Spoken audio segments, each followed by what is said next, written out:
Sharia. Yes, we have Islamic fracas. And then Yusuf Adepoju. Yusuf Adepoju is part of Islamic fracas. Said Shitu is Onima Assasa. Said Shitu. Ju àwọn nǹkan tí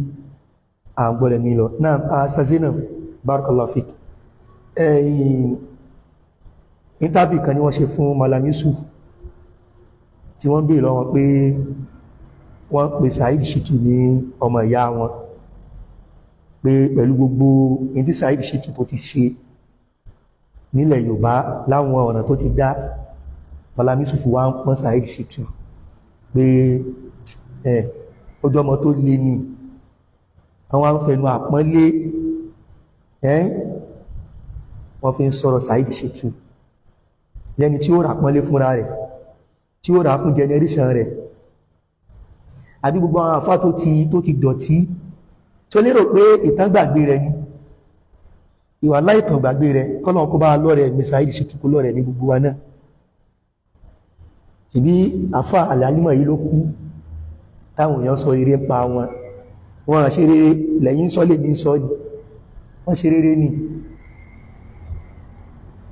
Kọ́lọ̀bà Allah subhanahu wa ta'ala kó jẹ́ kí kálùkù wa kálàtùbọ̀tán dáadáa.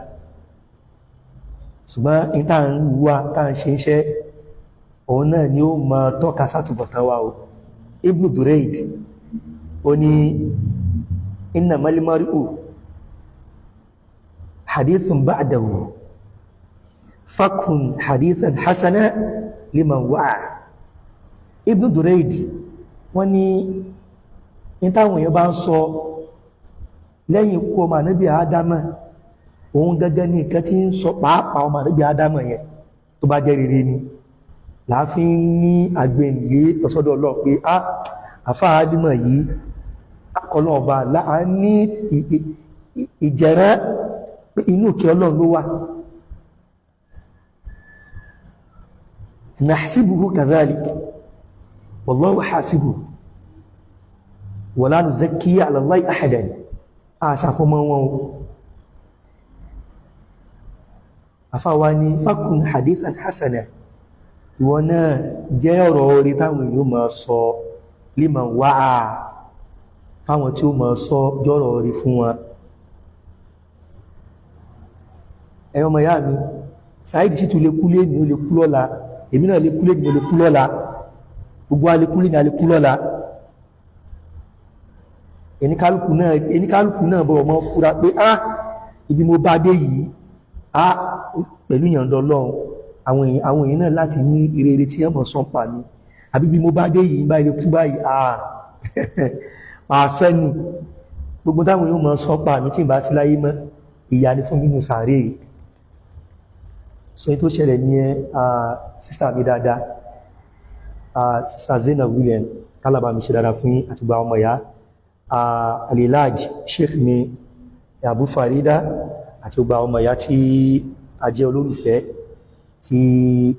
a máa ń fẹ́ràn iṣẹ́ Ọlọ́run. Gbogbo ayé náà láti mọ́ bá wá pàdé, gbogbo ibi tí àwọn àfáà bá ti ń ṣe kíni ọ̀fẹ́ tí ń yànnà náà lámọ̀rí ẹ̀sìn àti máa ń pàdé wa. Abẹ́lọ́bà Allah subhanahu wa ta'ala àwọn là ń gbọ́ rere lénìí, là ń sọ rere lénìí, kọlọ̀bà Allah padà sáìdá, kọlọ̀bà Allah kó má jí kó gbé mi kó má bẹ́yìn náà àtẹnìkọ̀kan wa. So yí tó ṣẹlẹ̀ nìyẹn. So yí tí Malam Yusuf ṣe ó jọ mí lójú gan, ó sì ó fọwọ́ bà mí lẹ́nu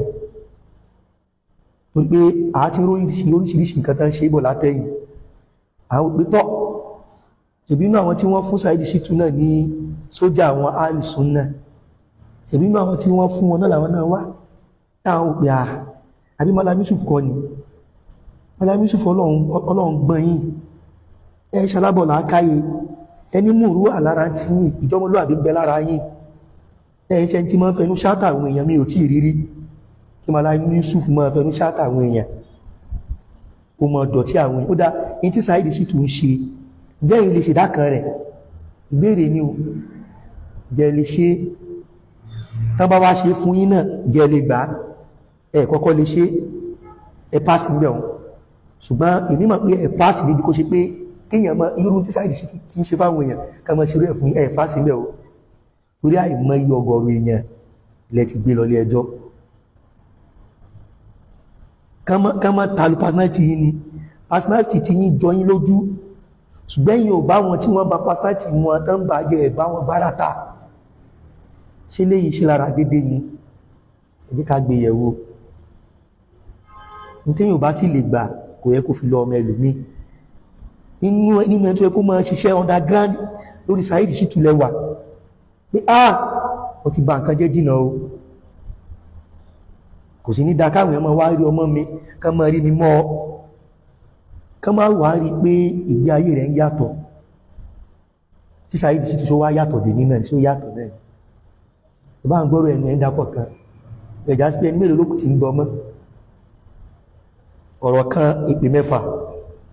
ọ̀rọ̀ kan èébú 100 ẹni mélòó lókùn ti ń gbọ́ mọ́ lálá tó lókè ní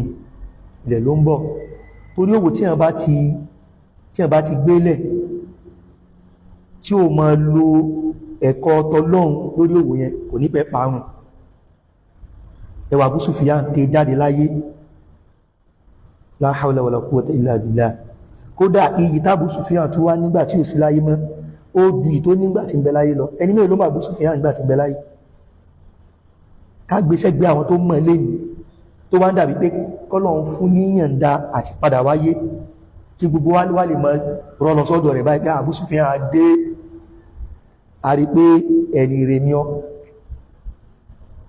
in tó ti síwájú ni Ọlọ́run náà sì bá ó ràn lọ́wọ́ kún lọ́wọ́ ó tó parí ẹ̀ sórí ẹ̀ náà ni pé èyàn mọ́ mú mí lẹ̀ èyàn mọ́ kí ni o èyàn mọ́ mú mí lẹ́dùn gbẹni àgbò náà mọ́ ń wí